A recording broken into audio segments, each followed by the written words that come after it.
Hey guys, I'm not sure who joined. I just wanted to get the feed started.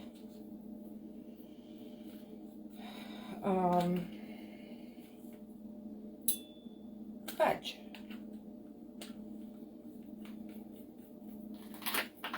Oh, I'm changing batteries in my flashlight.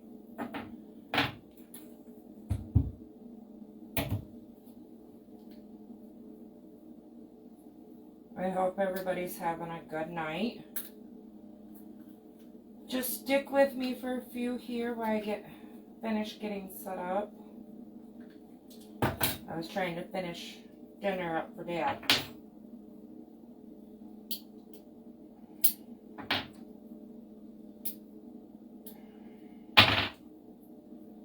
Why do they make these batteries so difficult to get out?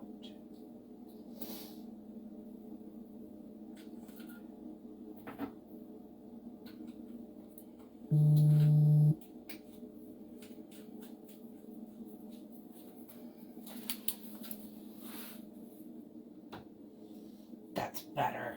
So much better. Okay, now I gotta kill the other light.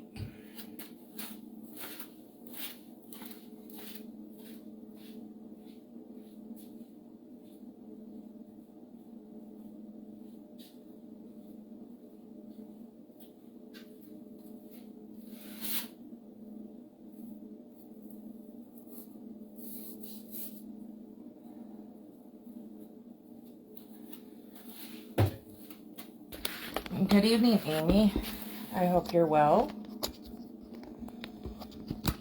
Okay. There we go.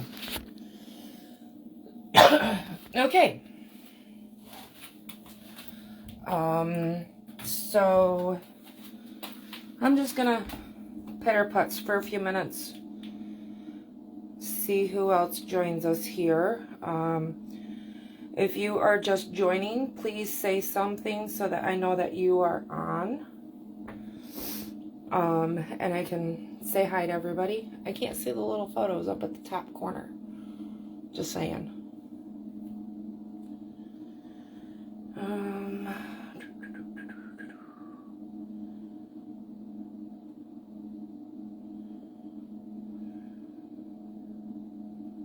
No, that's not what I want to do.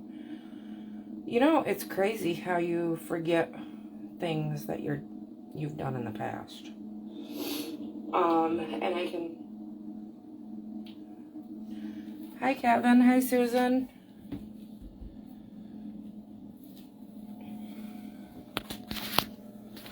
Okay, I need to turn my ringer down. Off, actually. There we go. Okay, so I do ask... Ooh, that's bad lighting. Okay, so I do ask for everybody to please say something so that I know that you're here. And I can just say hi to whoever is going to be joining us. So this is a new setup for me. I'm in my basement. So it'll take me a few to kind of get things situated and stuff like that to make sure that this is up to where it should be. So, hi Landis. So, some of you may or may not know me. My name is Laura Huey. I am the current Vice President of the National Sebastopol Goose Association, and I have been the past president and co-founder of the association as well. I have been specifically myself only a breeder of, hi Cindy, of Sebastopols for, oh goodness, what's the math here? Since 2016. How about we just do that? It originated and started with my mother. And as her health declined, I took over. And I went to my first show in 2016, had the idea of why aren't there more of these? And my answer concluded to that we needed more clubs. So here we are. My main purpose for the club is to help bring everybody together in things like these type of events, the camaraderie it shows, a great educational place, etc. like that. Just basically for anybody that loves the Sebastibles and wants to learn more and know more. I by no means deem myself as an expert. I still learn daily. I still do things differently daily. I just try to help people along the best that I can. From my experience, from my knowledge, from my mentorship, from not only speaking with other Sebastopol breeders, but other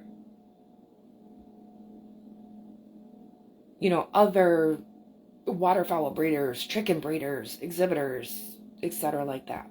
So I'm going to go ahead and flip the camera around for a moment. As I said, I am currently now in my basement with this instead of my bedroom. Hooray! I've been scrambling this weekend to build this fine little shelf, and yes, I see myself over there. That is because when I do these live events, I like to have the tablet going as well, because when I'm focusing on the egg, when I'm candling, I don't pay attention and see the questions.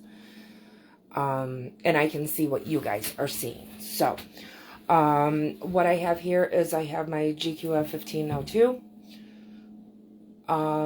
It's the cabinet incubator. I do have it on auto turn. I do still have some of my construction mess here, because if anybody knows, they know that the work is never done. And when I say never done, I mean never done. For example, the hose apparently froze, and the splitter that I used, because, it was in the 50s last week. Why not bring the hose back out? And I was hoping for the best, praying for the best. And apparently the splitter decided to blow apart tonight. So that was fun adventure. Okay. And I do apologize for not being 100% prepared here, because I do some side work right now from midnight to 6. So I was taking a nap. My goal with the room is, I'll stand back here. So the goal with the room is, this was originally started out to be a bathroom when my parents bought the house. Hi, Charla. And so there's already plumbing here, which is awesome. But my goal is to have this kind of wrap around to here. I have a laundry tub utility sink that I'm going to hook in there for washing, for soaking, whatever such that I may have to do. I need to paint the wall. Just make it better. So, anyways, oh, Delva, I didn't even see you come on. Hi, Mary Jane. I have this here for the moment. This is going to be where I'm going to keep my notes. I found little sheets of dry erase, so I can just pin those up and move around as need be. And, yeah. Hopefully by the time hatching season is over with, it'll be finished. But I doubt it. Okay. And I have to be careful, because I still have to fix that. I have no idea what critter keeps crawling up in there. It's been like that for I don't know how long. I gotta figure out what to do with that. That's where the toilet was, and I hope to God that I do not trip and fall on that baby. Okay, so, well, that didn't work out. Okay, so let's go ahead and get this party started. I'm going to put you guys down here. Well, put you in my tripod.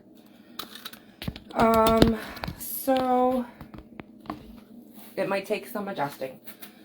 I'm going to, oh, that's good. It's at 21% currently. Don't ask. I know it means new gears or whatever. I'm not sure. There we go. It started after about 2 years ago, I think it was. We had a power surge, and it just started making that noise. It fried the control panel, and I replaced that, and then it started doing that, and I'm like, oh boy. Which we actually made an insurance claim on it. So real quick, for those of you that do not know anything about my live candlings, I also do little tutorials and cheat sheets and, you know, what works for me. And please remember, when doing this, what works for me may not work for you. Okay, so this cabinet incubator has this little slot for this little tray to sit in. This little tray is where your humidity is, or your water can go. Now, I have in the past had to add water to this. I need to wash it out and clean it. I don't typically use it. I'm hoping that I don't have to use it with it being in the basement. But anyways, what you see here is this is just that sticky press and seal. And I've got some, I took a knife and poked holes in it. And that allows the water to evaporate out, but it doesn't evaporate out, you know, at a high rate. When I do that, I'm able to control my humidity a lot better. But typically, I don't add water to my eggs, or, you know, to my incubator. Usually, I just kind of let it sit. And being in my basement, this is going to be a trial. So we shall see how it goes. And this is going to be a trial as to where exactly to set the tripod. I don't know. So it's going to be a little bit of adjusting. Once I figure it out, though, I should be pretty good. I do not wash my eggs prior to incubation. Some people do, some people don't. It's a personal choice, if you ask me.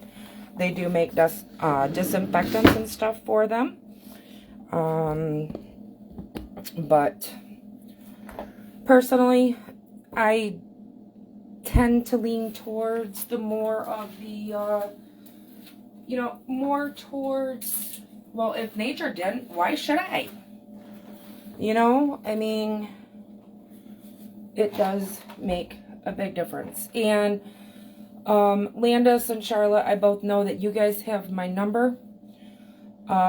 If you see a question that I miss, please bring it to my attention. That will be greatly appreciated, because now I've got the table off to the side so that we can have a good candling. Now, this is the first batch of eggs that I have set in here. They're not even labeled yet. Well, I mean, they're labeled per pen, but they're not labeled like XO or whatever like that. Myself, I do the alphabet. It just keeps it easier for me. You know, batch A, B, C, D, E, F, whatever. I do put the X and O on it, or at least, you know, like an X. And I will mark, say, like the X here and the letter on the other side. So I have no idea what is in these eggs. This is the very first batch. I have no idea what I'm going to find. They may all be duds, and I may have done this for nothing, and it may be postponed for, you know, doing more of these on a weekly basis until the girls decide to do whatever they're going to do, because it's being very, very random.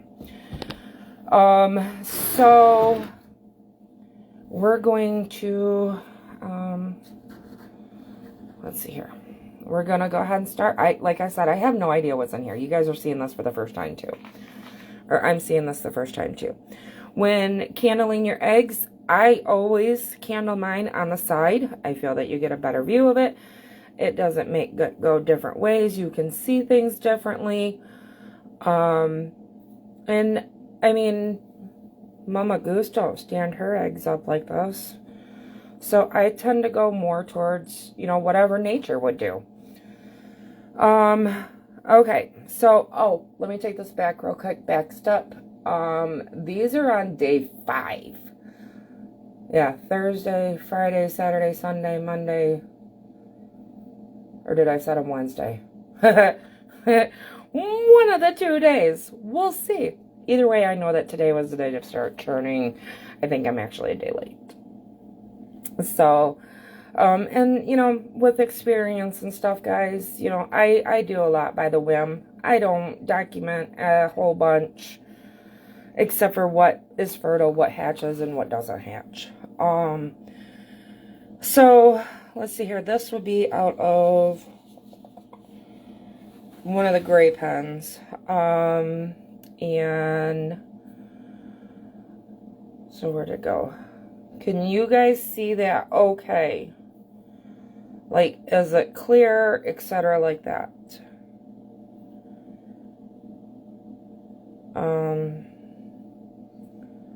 Here is our yolk here.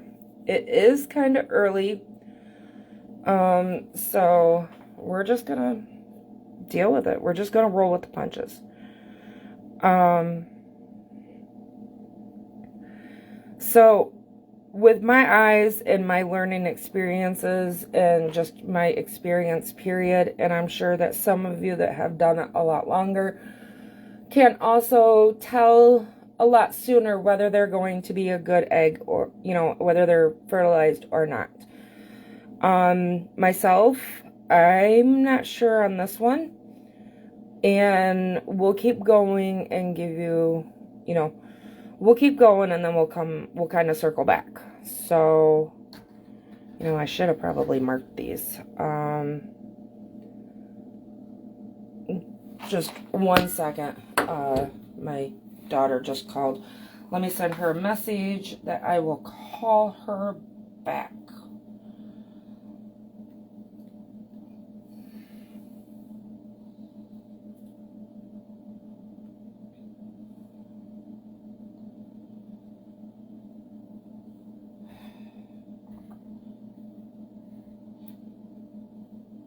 Sorry. I will call you back. Is everything okay?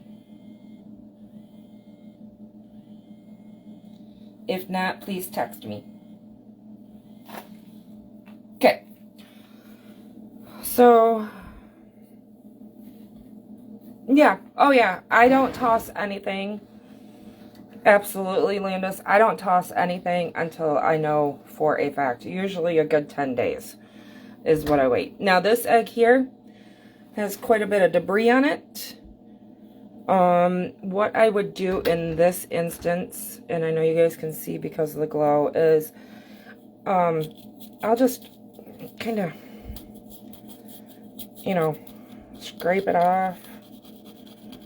And actually I should have put it the other way. Or I'll take a damp paper towel to it. And kind of break some of that up. I've used a soft toothbrush before on some of the really bad ones, and I know you guys know what I'm talking about. Yes, these are GQF trays. These guys here, these trays, they're just wire. They're actually, you see, can you see how they kind of wavy and stuff? I've got them kind of bent up a little bit to where it is literally just hardware cloth and some screws. That is literally all it is. I'll pull one of the empty trays out and see, and then flip it over. That way you can see what it is. So, okay, so this one's got a lot of gunk on it. It may be hard to tell, but I don't see anything that's really, like, you know, pointing out to me. Maybe. I mean, I'll give it more time. You guys will know more next week. You know, if everything is a total complete dud, then I will just make a post and postpone it until until I have more of something. I don't know. This one here, I see like a little bit of something right in that area, but again, it's very early. What I've noticed, let me find a clear egg, a really clear one. Okay, so this one's really clean. I have noticed that a lot of times in these early candlings like this, so your yolk kind of will, I don't know how to explain it, will kind of like dip down, I guess you could say. It looks like it separates compared to, say, like a full circle. So, I mean, there could be some possibilities in here because that is definitely not a full circle like a yolk. So, we'll see. Air cell looks good. So, we'll go from there. I mean, that's all we can do. Oop. Well, that's okay too. So, sorry. That was my elbow, guys. Oh, this one's interesting. So, this one has what is called a loose air cell. And let me lower this down just a tad, guys. Hold on one second. I gotta lean over a little bit. My back's hurting pretty bad today. Okay. So this is got a loose air cell. Can you see that? How it kind of rolls around in there?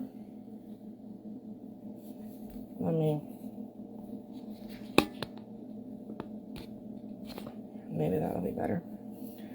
So it is right there currently. And see how it moves?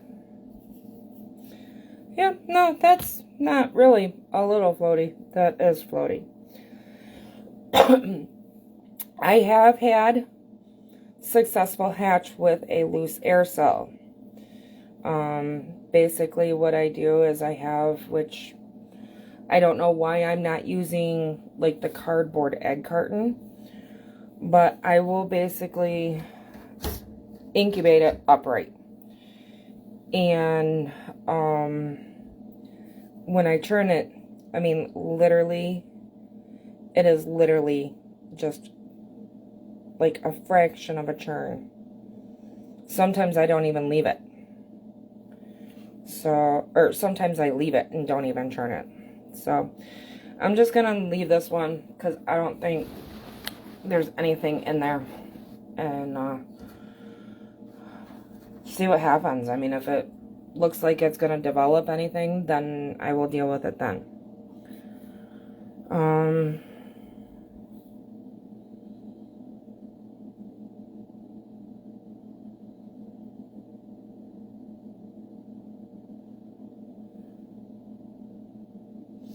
Who knows what could cause that? I mean, it could have been the way that it was, you know, shoved in a pocket and brought up. You know, how far of a drop it had to go. Basically, any type of significant jarring from what I have learned.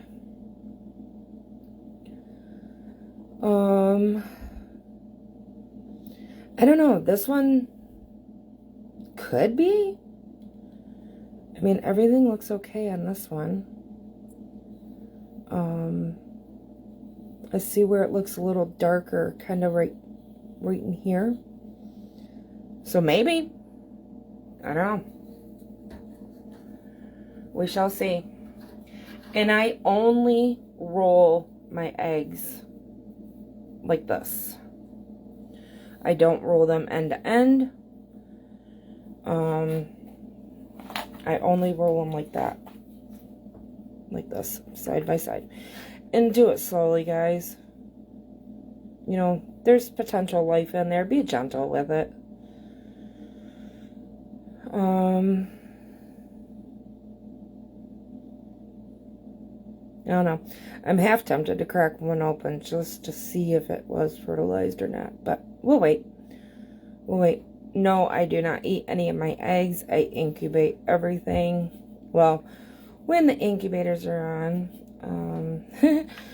I have so many eggs.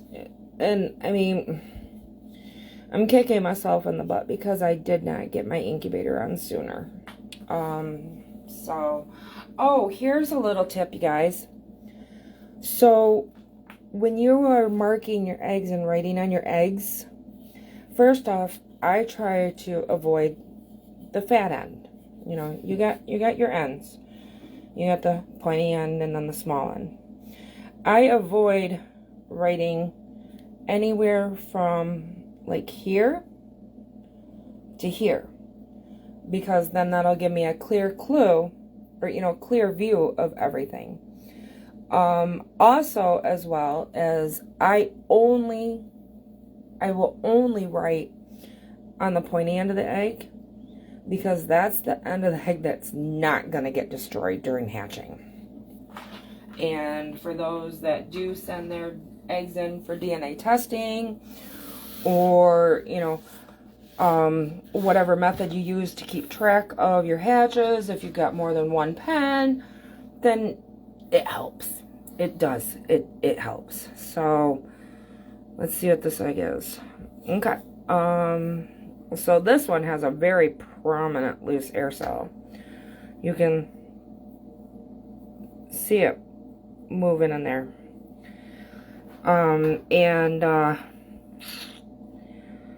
I'm going to say, wait a minute. Hold on. At first glance, I thought maybe it was rotten, which it could potentially be rotten, but, I don't know if you guys can see that dark floaty spot right there.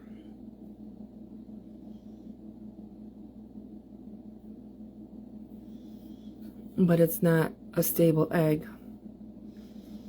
It's not stable, so yeah, but with the loose air cell, I don't know.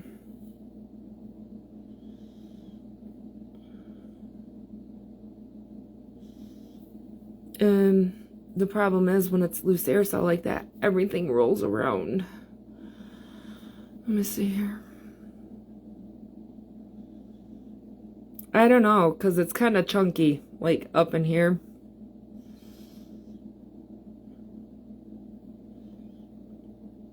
If it was fertile, I would expect it to be more like in the middle.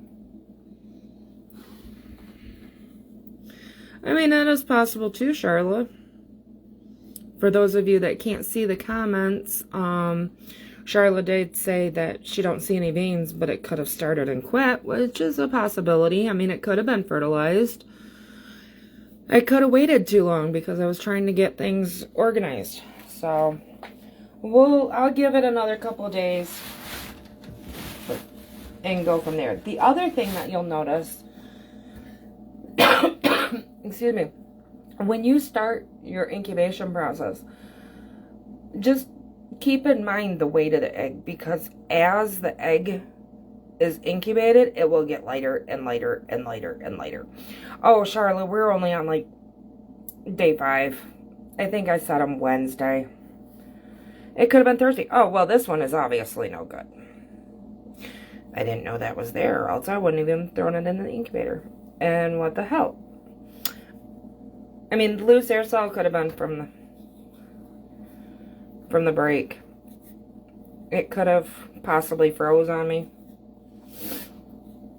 I don't know, but that one obviously comes out. Surprise!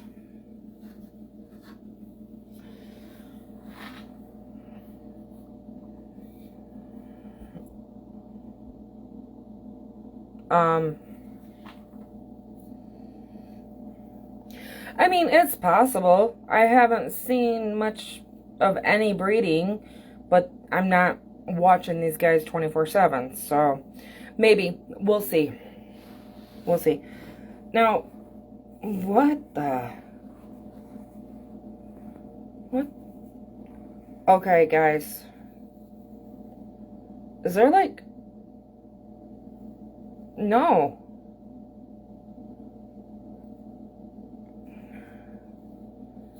Is that actually a yolk? I don't know if that's actually a yolk or not. I've never seen one like that.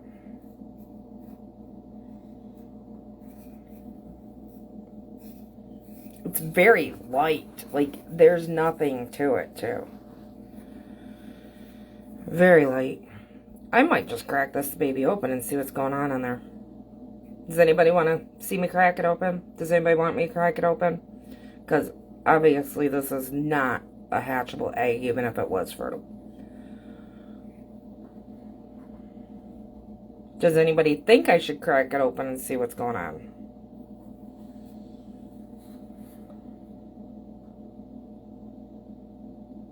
And of course, Landis, you don't count. Your vote doesn't count. Alright, let me find something, anything that I can crack this on with. Hold on a second, you guys. I mean, I'm in my basement. There's got to be something in this basement.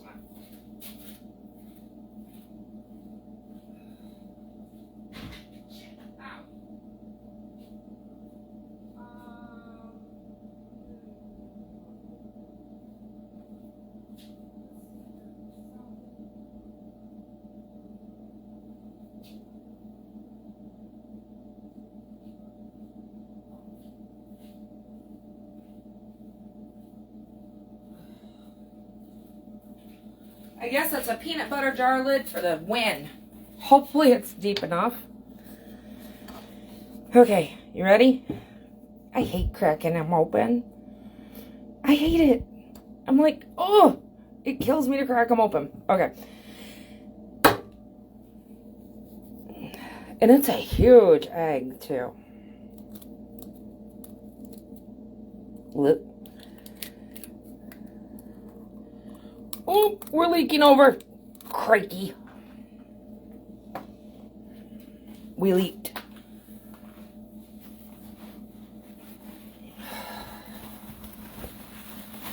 We leaked. And I know we're in the shadows, so hold on a minute. You know, doesn't that just... Oh. That worked out perfect. Okay.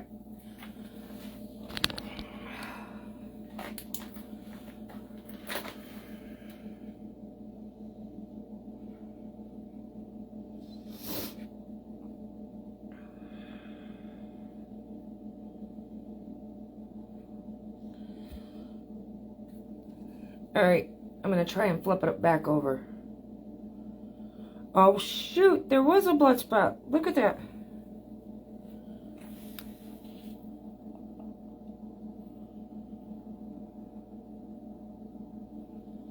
It very well could have been fertilized, y'all. I don't know.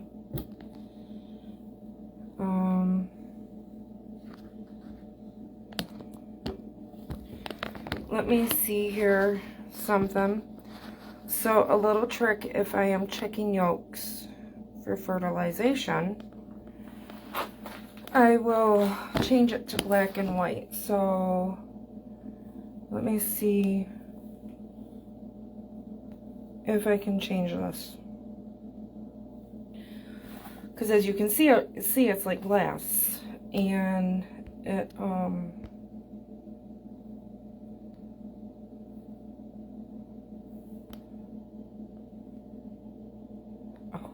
I forgot that I can zoom in. So, you guys see that?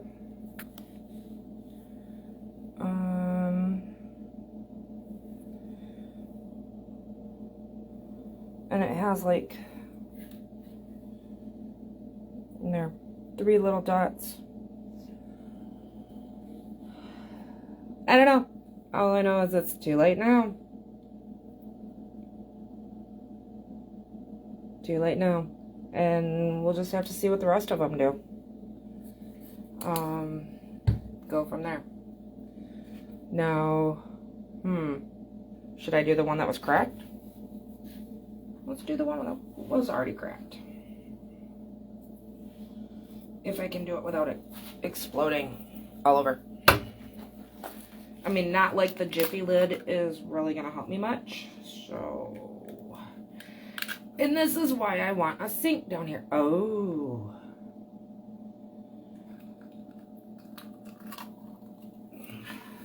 Ooh. Oh.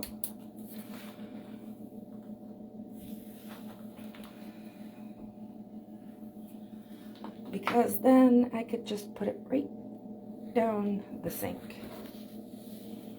So that's interesting, you guys.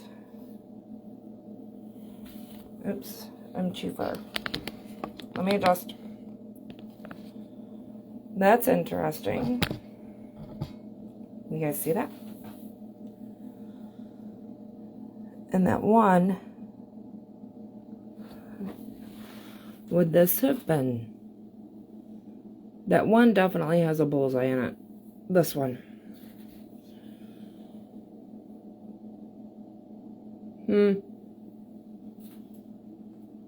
Interesting. Oh, I lost my comments, you guys. I don't know how to get back to them.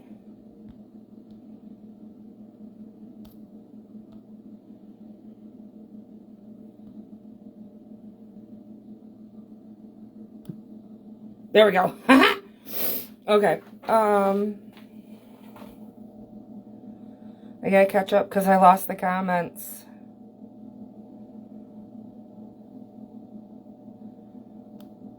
Okay.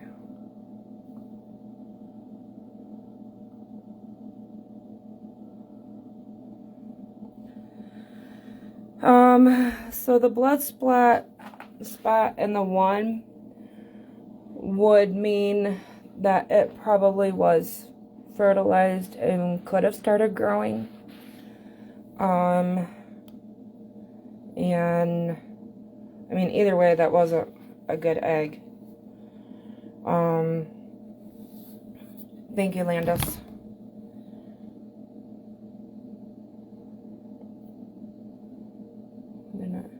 Oh, absolutely, Kevin. Absolutely. It's just I typically set my eggs. Kevin asked if there would be more veining, you know, later on, and I usually set my eggs on every Sunday. And these guys, let me turn this around. So these eggs are pretty much like a trial run for the incubator being down here in the basement. If it's a win, it's a win. If it's not, it's not. I mean, shoot. Now I gotta find a bucket, y'all. I know oh, that'll work. I got a disaster down here. So I'm trying not to kill myself. So I typically set my eggs on Sunday. And we'll candle on Sundays. So, yes, more veining would be possible. More information would be possible if it was, you know, say Sunday. Sunday to Sunday. A week. Whatever. But I wanted to get on here. And I needed to candle them. I wanted to candle them. I kind of wanted to see how things were looking. You know, with my incubator, my setup, etc. like that, because I am in a new area of my house. So, and even areas in your house can affect your incubation, your incubators. You know, whether it be in a basement, whether it be in a bedroom, whatever. Different areas in your house can most certainly affect your incubation as far as your humidity levels.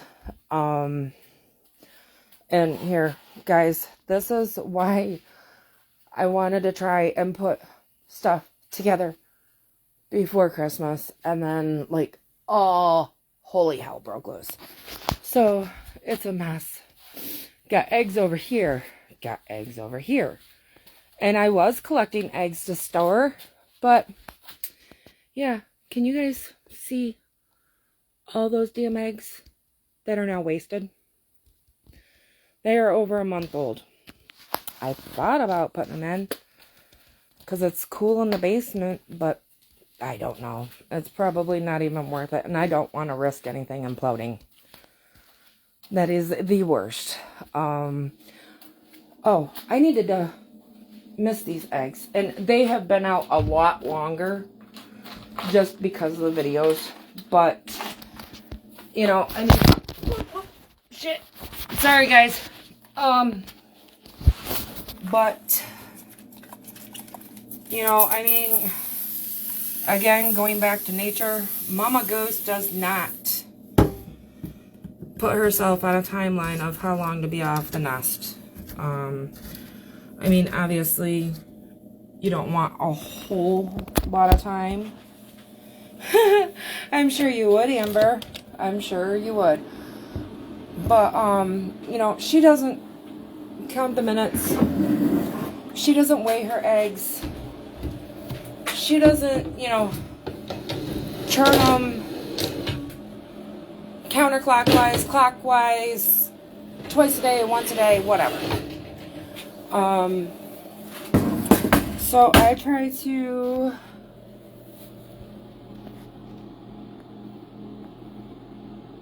oh, absolutely, Charlotte. Go ahead. So lost my thought. So I try to do, you know, I mean, we're doing our best to replicate what a hen would do, what a goose would do. Unfortunately, until somebody can figure out how to put like a GoPro and a hydrometer and a thermometer and a timer and, you know, all that stuff that we try to mimic on the bottom of a goose, we're guessing. We're guessing. We are still guessing. And, you know, with experience comes knowledge. Again, what works for one is not going to work for the other. But you know, as far as timelines and stuff, I'm not too concerned about it. Honestly, I don't think these eggs are much of anything. But, you know, and yeah, you know, Landis has got a good point. It's science. You know, with science, you form a hypothesis, you do your trials by error, and those errors are what makes things better for you. Are you going to lose some? Probably. Are you going to win it all? Probably not. Be prepared for the worst and hope for the best when it comes to this stuff. It's not 100%. Who was it? Was it Amy? Was it you that asked, or was it Sarah that asked about the trays?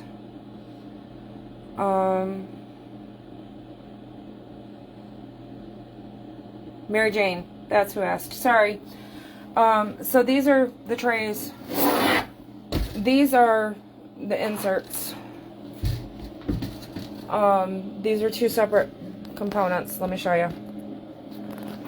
So these guys here are literally like 2 inches, 3 inches, something like that, a hardware cloth, with a bolt and a nut on the other side.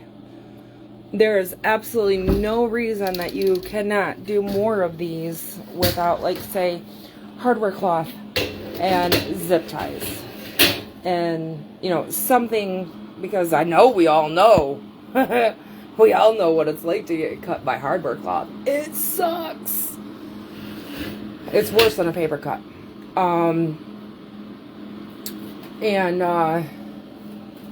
train of thought, squirrel. I have those moments when I'm doing this because of my multitasking skills lately. Yeah, there's no reason that you can't make your own with these. You're welcome, Mary Jane. I actually need to reach out to you because I have a different type of question for you. Send me a message, please. So I want to also show you guys this. So, where did the rest of them go? I've got a whole pile of them. I don't know what I do with them. So on these trays that go in and out, I found these magnetic dry erase labels. And my plan is I'm just going to take the label and I'm going to put it on my board and write with dry erase how many hatched,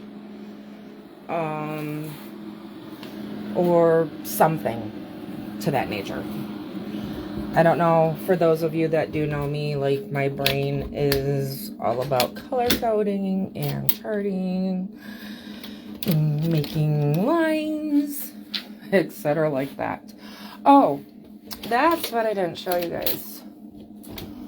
So my mister, I only use distilled water in it.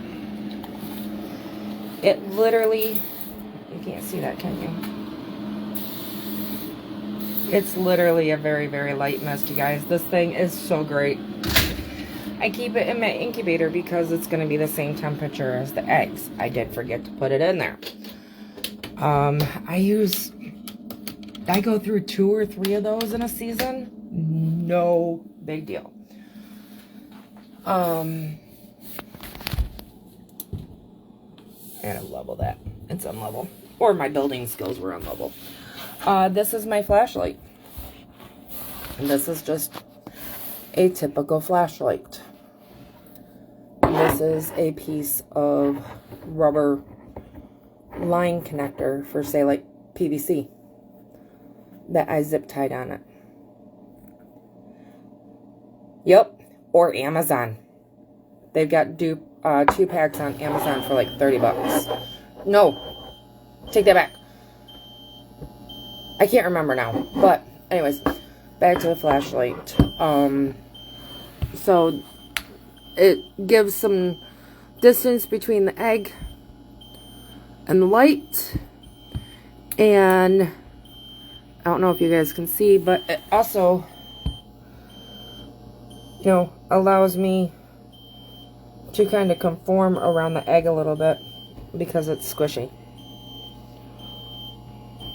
I've thought about trying to come up with something different, like maybe say a pool noodle or something, but I think a pool noodle is stiffer. Egg storage. Store your eggs upright like that. Typically you want to turn them like once or twice a day at least. I do once. Oh, that was the incubator. That is why it needed to move out of my room. That was the incubator churning. See? It churned.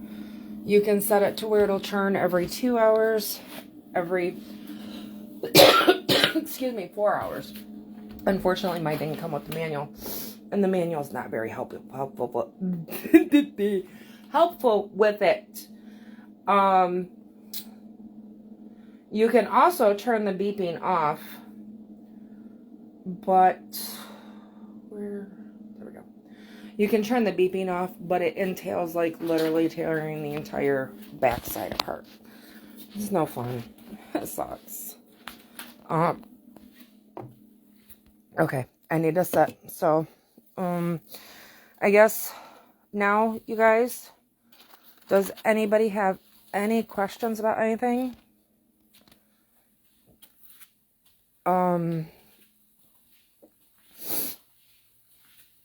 I will stay on for a few more minutes here, and we can do some questions. And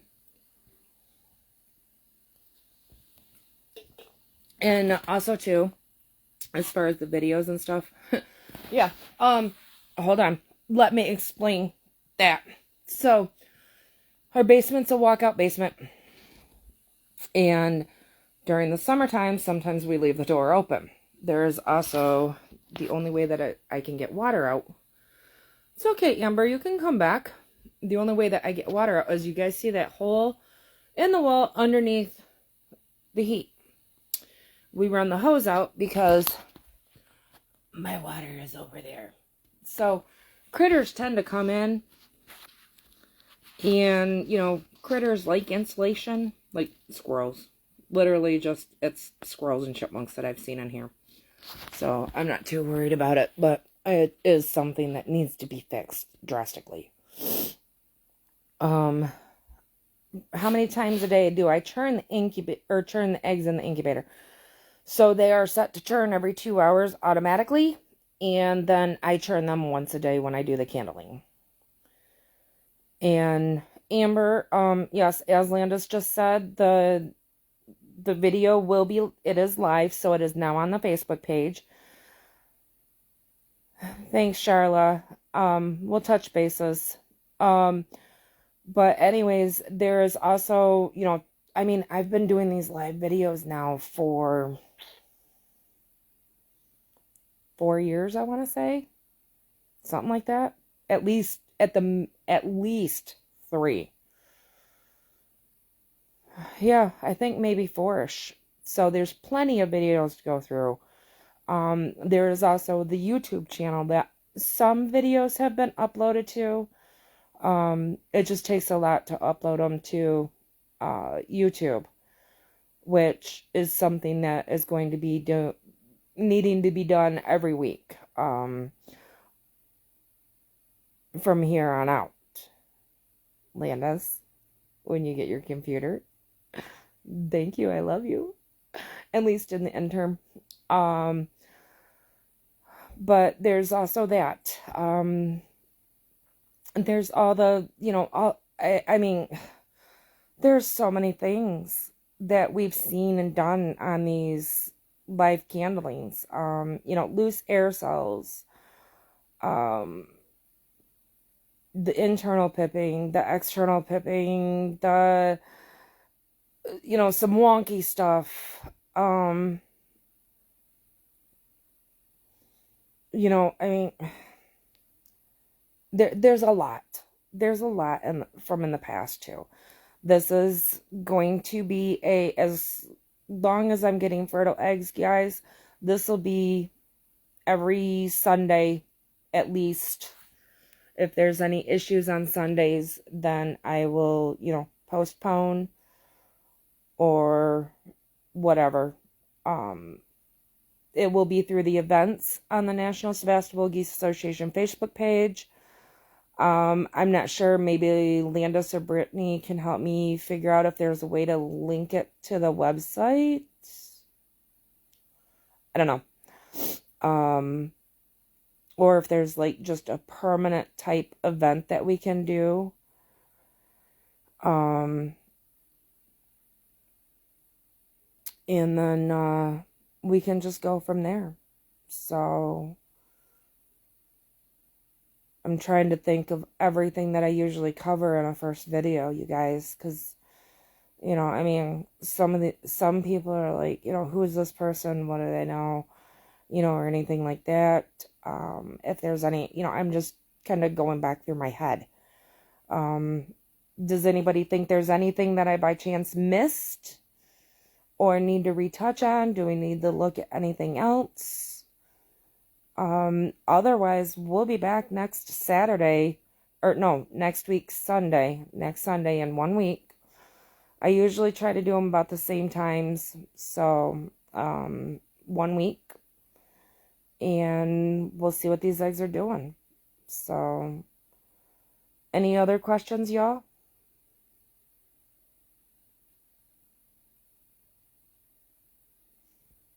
Amber, who's Leonard? And Connell was your original male, right? And with Leonard, he might need a little bit more practice. Practice makes perfect. And so, any questions, you know, to reach out to me, Amber. She says, Psycho Oh, Blue Splash. We had our conversation about that. Blue splashes in my past are psycho, guys. So, Amy has asked, I'm having a difficult time with the day count on eggs. Goose laid first egg late January. We are up to 13 in a nest. Does the development for each canneling become unified or random based on the date it was laid? Or just check weekly? Frankly, I do not let any of my girls go broody. I take my eggs and incubate everything. But what I would do is I would candle weekly, along with each day, go out and do the same thing. Mark the eggs, put a date on them. Then you know which ones are the old ones, which ones are the new ones. So like for, say if you were to go out there tonight and candle the eggs, date them for today. That way you know anything prior to today that is not developing, say next week, then you can kick them out. You can get rid of the eggs. And then the new ones you can candle in 7-ish days, 7 to 10 days. And then as far as for the egg count itself, so as Landa said, from when they start sitting tight, and what we mean by sitting tight is you cannot get them off to save your life. They don't want to come off. They're not coming off the nest. If they're still getting, I mean, they should, let me reiterate this. They should be getting off the nest at least once to twice a day to go out and bathe, to eat, to drink. I always recommend to people, make them come off the egg, make them come off the nest for at least once a day.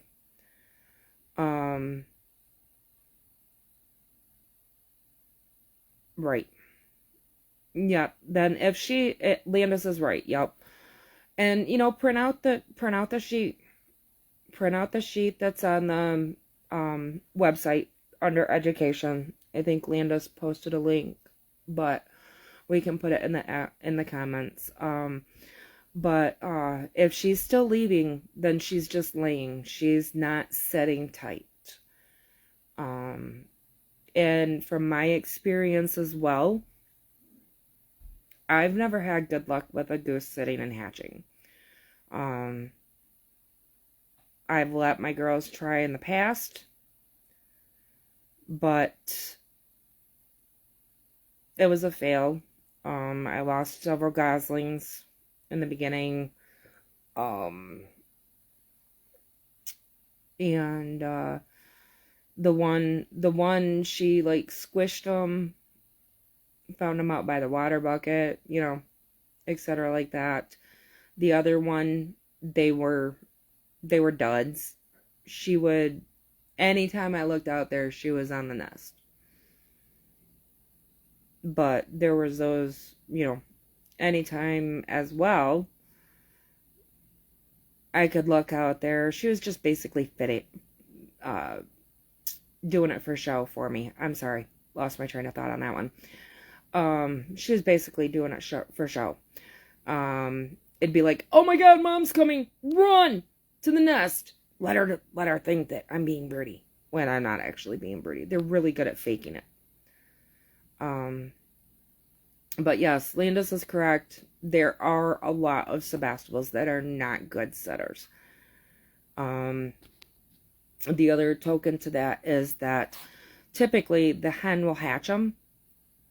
She will set them, hatch them, and forget them. It's usually the ganders that do the raising of the babies. The ganders make better mamas than they do daddies.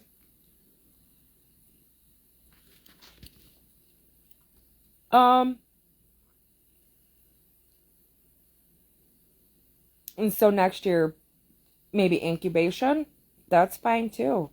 You can let them set and start. I mean, even those 13 eggs, if you wanted to get an incubator, let me see here. Maybe some of the older ones, maybe not. I'd maybe candle first, but if you got access to an incubator, you know, you could even throw them in an incubator now.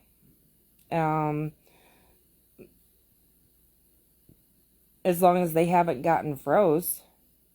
I'm not sure where you're located, but it's a learning experience. It really is a learning experience. Amber, I think you're newer to this, if memory serves me, and you're definitely learning some different things this way, right? Or this year's true.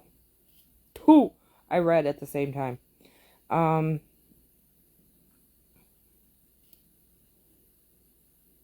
Yep, Landis is done both ways as well. Now, remind you, Landis is in Phoenix. I'm in Michigan. Things are way different in Phoenix. Way different.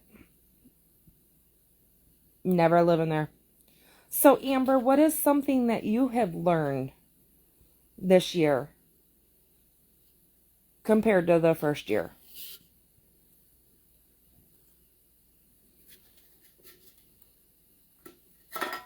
And yeah, I know, it's like 9 o'clock at night and I'm sitting here drinking a Monster.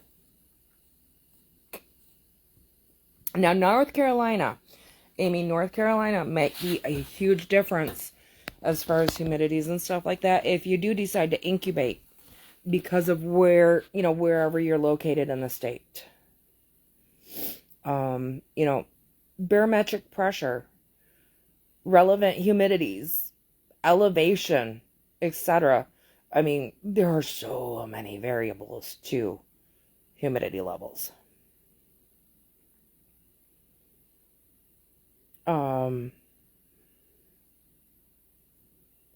He was a last year hatch, so he's not quite one yet, but yep. Now see, the thing about the that with the way that you're doing it, Amber, is you're gonna possibly have eggs hatching every day, which could make lockdown challenging. You know, because lockdown is a whole different other method, and we can, you know, kind of specifically touch on lockdown next week if anybody is needing any of that information sooner than later.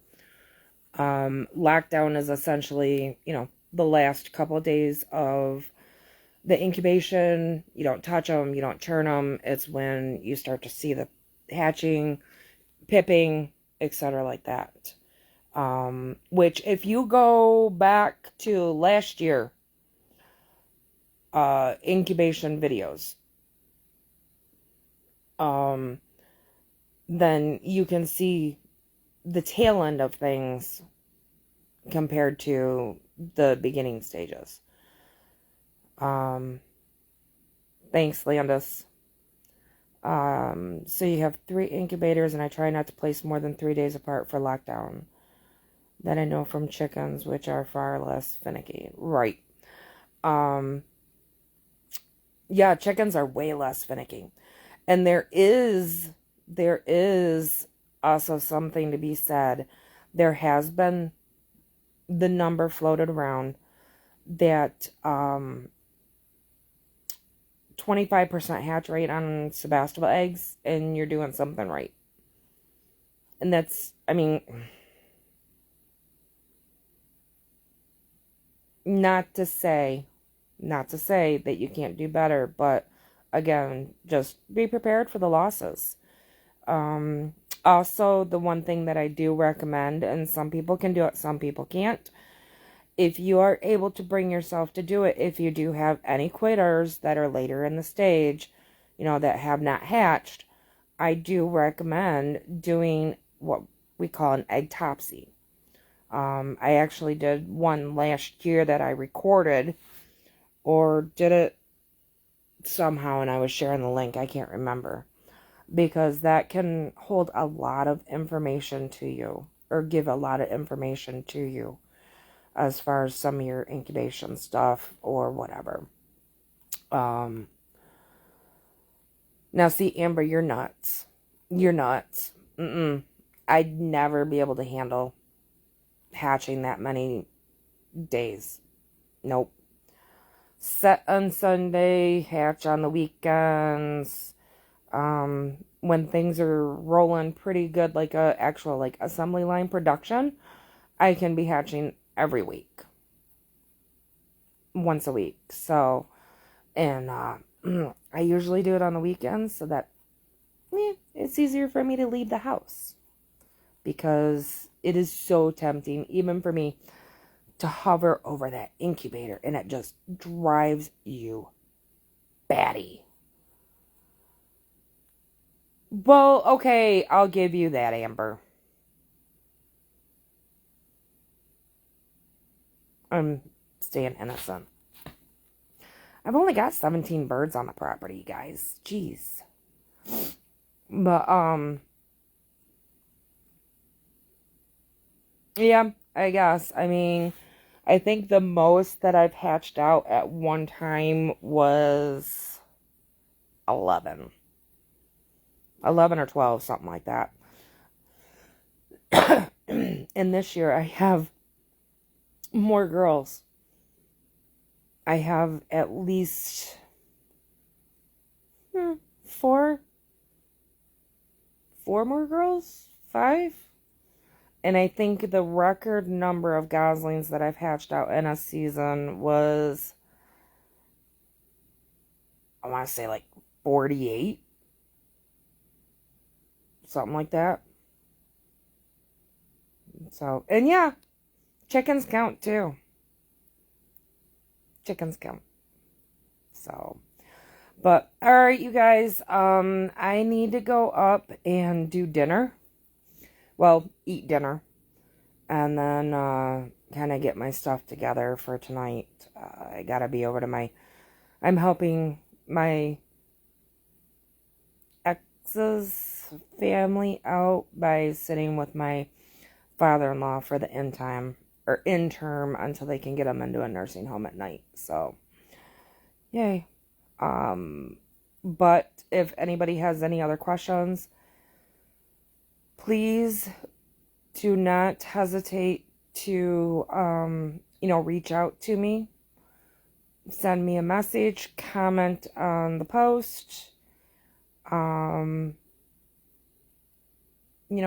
ask questions in the groups, etc. like that. Oh, real quick, I need to make a post, but I'm gonna say this here as well. Side topic, side note from the incubation stuff, club stuff, which some of you guys are members, some of you guys are not members of the club. If you guys are members of the club, trust me, I'm trying to get things updated and caught up. Like I said, December into January was crazy. But anyways, club business real quick. So there is a group that is associated with the club. It's called the Friends of the National Sebastopol and Geese Association. It has been decided at the last board meeting that, and I'm sorry for rocking, guys, my back's killing me today. That group, the Friends of the National Sebastopol Geese Association, will be archived. There are currently 750-ish people in the group. Unfortunately, fortunately, I'm not sure what the word is, but we decided that we need to have a member-only space. And there are so many Sebastopol places out there. Facebook groups and stuff like that. This is why we try to utilize the website as much as possible. That things just get lost. So if you are a member of the club, then you will get an invite to the new group, which we will be getting set up within the month. The old group will be archived as of like the first of the month area. So be prepared for that. If you are a member of the club, you will get a personal invite to the new group. Along with, if you are not a member of the group, then you will be given the opportunity to do a membership with a $5 discount. So that we don't want to archive it until we have it set up for this discount. Landis's computer fried on her.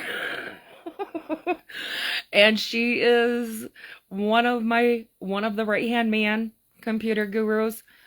So I'm hoping that once she gets her new computer and gets things caught up and so whatever, that she might be able to help me figure out something for discount. I don't know. It might just be like a mass message to everybody. Here's your discount code or something. I don't know how we're going to do it yet.